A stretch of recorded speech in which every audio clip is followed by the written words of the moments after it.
last fight, you suffered and sustained an injury. You showed a heart of a warrior, a soul of a champion. I mean, you went in there, man. You put all your heart, your life on the line. Represented your family, as well as your country of Mexico and the United States, man. And you did it with pride.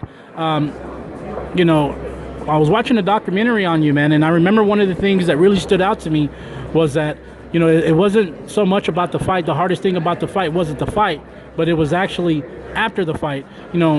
Considering that your mouth was shut for 2 months, that you even suffered a panic attack, man. Could you speak a little bit about that? Yeah, for the first time, I experienced a panic attack, and it was very scary for me because I had my mouth shut, and when I went back to the house, for some reason I wanted to open my mouth, knowing that I had my mouth wired shut, and it was very tough for the first 2 days because I was getting these panic attacks because I thought for some reason I thought I was gonna die, not being able to breathe.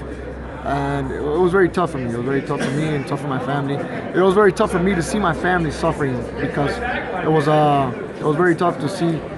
I wanted them to eat because obviously I want everybody to have a good time, and they wouldn't eat because they can't see they couldn't bear to see me not eat. So it was very tough. It was 2 hard months for me.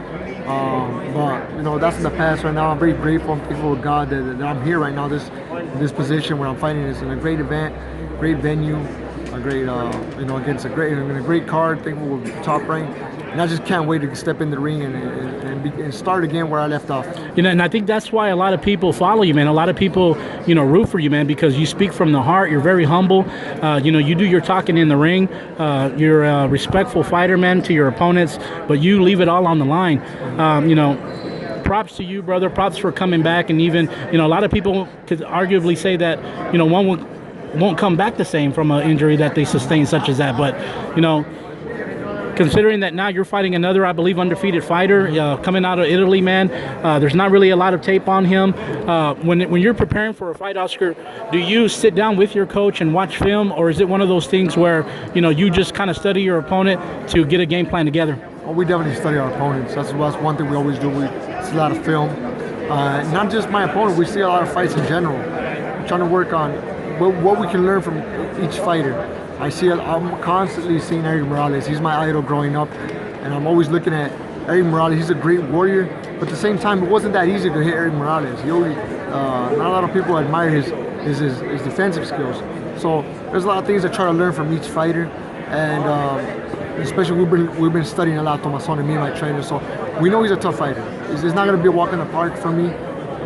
In the boxing world, as a normal fan, will think if I don't know him, I automatically think he's a bum. He's an easy fighter. That's not the case for me. I know he's not going to be an easy fight. It doesn't matter what his record is. I always take every fighter seriously, as much respect as they deserve. And I just got to go in there and do my best to come out victorious. That's all I'm thinking of right now. Eliminate Tomasone, and from there go on, see who's out there, see who's not, see what we can do.